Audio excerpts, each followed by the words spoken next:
राधे राधे। जय श्री कृष्णा। हर इंसान आज के समय में खुश रहना चाहता है, लेकिन उसे यह नहीं पता कि असली खुशी कहाँ छुपी है। वह खुशी को ढूंढता है रिश्तों में, धन में, शोहरत में, पर फिर भी क्यों लगता है कि दिल अभी भी खाली है। यह सब मिलने के बाद भी थोड़े टाइम के लिए हम खुश होते हैं, बाद में फिर हमें लगता है कि हम खुश नहीं हैं। क्यों हर उपलब्धि के बाद भी बेचैनी रह जाती है। कृष्ण यही सिखाते हैं, खुशी कोई बाहर की चीज़ नहीं, यह तो तुम्हारे भीतर है। जिस दिन तुम खुद को खुश रखना सीख जाओगे, उस दिन दुनिया की कोई ताकत तुम्हें दुखी नहीं कर पाएगी। कृष्ण अर्जुन से कहते हैं, जीवन का सबसे बड़ा युद्ध अपने ही मन से है। बाहर की लड़ाइयाँ तो केवल परिणाम है। असली जीत तब होती है जब मनुष्य अपने अंदर संतुलन बना पाता है।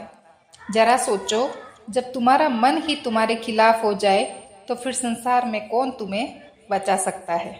और अगर तुम्हारा मन तुम्हारे साथ खड़ा हो जाए तो फिर तुम्हें कौन हरा सकता है। लोग कहते हैं, उसने मुझे दुख दिया, वह मुझे धोखा दे गया, पर कृष्ण कहते हैं, दुख देने वाला कोई और नहीं, तुम्हारी उम्मीदें और तुम्हारी अपेक्षाएं हैं। अगर तुम सीख जाओ कि कैसे हर परिस्थिति में खुद को संभालना है, तो फिर किसी का व्यवहार तुम्हें तोड़ नहीं पाएगा। जीवन की असली कला यही है, खुद को खुद खुश रखो। कभी एक पल ठहरो और सोचो, क्या खुशी सच में उन्हीं चीज़ों में है जो तुम्हारे पास नहीं है, या फिर खुशी उस संतोष में है जो अभी इस क्षण तुम्हारे पास है। कृष्ण का संदेश स्पष्ट है, जो मिला है वही पर्याप्त है, जो प्राप्त है उसी को पर्याप्त मानो, क्योंकि ईश्वर ने वही दिया है जो तुम्हारे लिए सही है। तो क्यों ना आज से शिकायत छोड़कर ईश्वर का आभार व्यक्त करें। याद रखो, जब तुम खुद से प्रेम करना सीख जाते हो तो दुनिया तुम्हारी नकल करने लगती है। अगर तुम उदास रहोगे तो आसपास का माहौल भी भारी हो जाएगा, लेकिन अगर तुम मुस्कुराओगे तो सबसे अंधेरे क्षण में भी रोशन हो जाओगे। यही अभिव्यक्ति है, यही कृष्ण की वाणी है। कृष्ण कहते हैं, जो मनुष्य अपने भीतर सुख खोज लेता है वह कभी खाली नहीं होता। सोचो जरा, जब किसी को लगातार बाहर की चीज़ों से ही उम्मीद होती है तो उसकी हालत क्या होती होगी। आज धन नहीं मिला तो दुखी, कल सम्मान नहीं मिला तो परेशान, परसों कोई अपनी तारीफ ना करे तो बेचैन। ऐसा जीवन कैसा जीवन होता है। यह तो एक कैद है, यह एक बंधन है।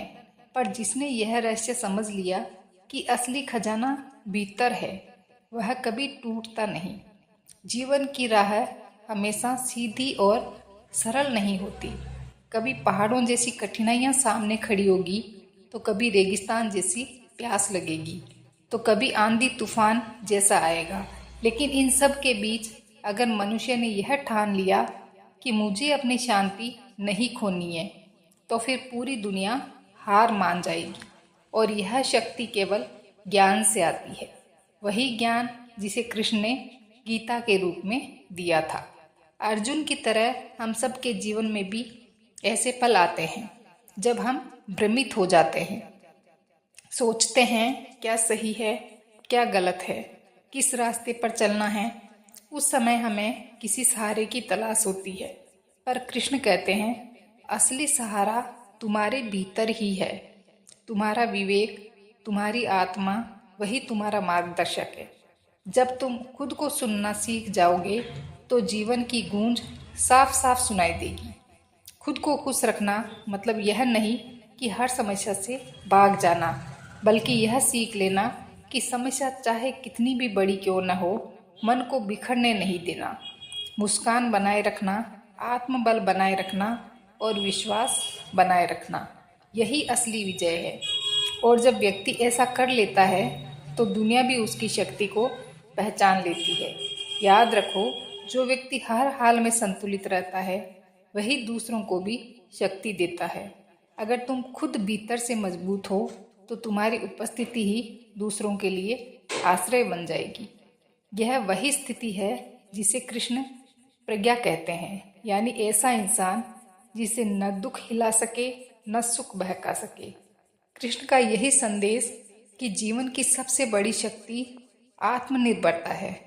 अगर तुम्हारी मुस्कान किसी और के व्यवहार पर निर्भर है तो तुम हमेशा कमजोर रहोगे, पर जब तुम्हारी मुस्कान तुम्हारे अपने निर्णय से जन्म लेती है तब कोई भी उसे छीन नहीं सकता।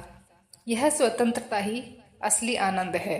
सोचो, नदी जब बहती है तो उसे पर्वत, पथरीली जमीन, गड्ढे, खाई सब मिलते हैं। क्या नदी रुक जाती है? नहीं, वह अपनी राह बनाती है, अपनी धारा तय करती है। उसी तरह इंसान को भी परिस्थितियों के हिसाब से खुद को ढालना चाहिए।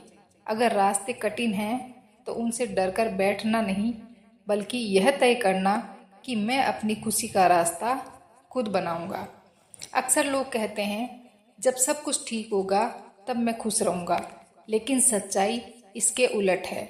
जब तुम खुश रखना सीख जाओगे, खुश रहना सीख जाओगे, तभी सब कुछ ठीक लगने लगेगा।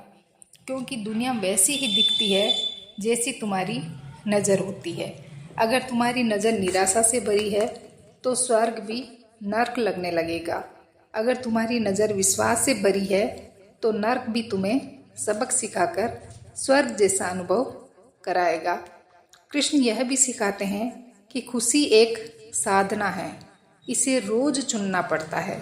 जैसे सांस लेना। सुबह उठो और मन में यह संकल्प भरो कि चाहे आज कुछ भी हो, मैं अपनी शांति नहीं खोऊंगा।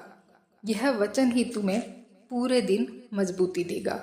और अगर दिन में कहीं हार भी मानने का मन हो तो बस अपने अंदर कृष्ण की आवाज़ें सुनो। डर मत, मैं तेरे साथ हूँ। खुद को खुश रखना सीखना मतलब यह नहीं कि तुम दूसरों से मुंह मोड़ लो। इसका अर्थ यह है कि तुम्हारी जड़ें इतनी गहरी हो कि बाहरी आंधियां उन्हें हिला न सके। जब पेड़ की जड़ें मजबूत होती है तो चाहे तूफान कितना भी तेज हो, पेड़ खड़ा रहता है। उसी तरह जो इंसान अपने भीतर स्थिर हो गया, उसके सामने कोई परिस्थिति टिक नहीं सकती। मनुष्य की सबसे बड़ी भूल यह है कि वह अपने दुख का कारण हमेशा दूसरों को मानता है। कभी हालात को, कभी परिवार को, कभी समाज को और कभी भाग्य को दोष देता है। लेकिन गीता में कृष्ण ने स्पष्ट कहा है कि तुम्हारा सुख दुख तुम्हारे अपने विचारों से तय होता है। यानी बाहर का संसार तुम्हें बस परिस्थिति देता है, पर तुम्हारे मन की प्रतिक्रिया ही असली परिणाम बनाती है। अगर तुम अपने मन को साध लोगे तो दुख का असर भी खत्म हो जाएगा। सोचो, युद्ध भूमि में खड़ा अर्जुन रो रहा था, हथियार डाल चुका था, सामने अपनों को देखकर उसका दिल कांप रहा था। लेकिन कृष्ण ने उसे यही सिखाया कि जब तक तुम अपनी भावनाओं के गुलाम बने रहोगे, तुम कभी सही निर्णय नहीं ले पाओगे। और जब तुम अपने मन को नियंत्रित कर लोगे, तभी जीवन का हर युद्ध जीत लोगे। यही संदेश हर इंसान के लिए है। खुद पर अधिकार पाओ, तभी खुशी तुम्हारे हाथों में होगी। खुद को खुश रखना एक साधारण आदत नहीं, यह आत्मा की गहराई से जुड़ा निर्णय है।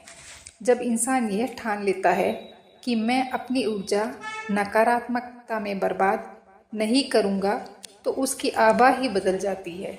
लोग उसके पास बैठकर शांति अनुभव करने लगते हैं। उसकी बातें दवा जैसी असर करती है। यही कारण है कि इतिहास में जिन लोगों ने आत्मबल को साध लिया, वही आज भी प्रेरणा के स्रोत बने हुए हैं। कभी गौर किया है, जब तुम्हारा मन हंसता है तो वही भोजन स्वादिष्ट लगता है जो कल फीका लग रहा था। वही घर आरामदायक लगता है जो कल बोझ जैसा लग रहा था। तो असली बदलाव बाहर नहीं, तुम्हारे भीतर होता है। इसीलिए कृष्ण कहते हैं, अपने मन को जीत लो, यही सबसे बड़ा विजय है। खुशी का अर्थ यह नहीं कि जीवन में दुख खत्म हो जाएगा। दुख तो आएगा ही, पर फर्क यह पड़ेगा कि तुम उस दुख को कैसे देखते हो। अगर तुम उसे एक बोझ मानोगे तो वह तुम्हें तोड़ देगा, लेकिन अगर तुम उसे एक शिक्षा मानोगे तो वही दुख तुम्हें और मजबूत बना देगा। यही गीता का सार है।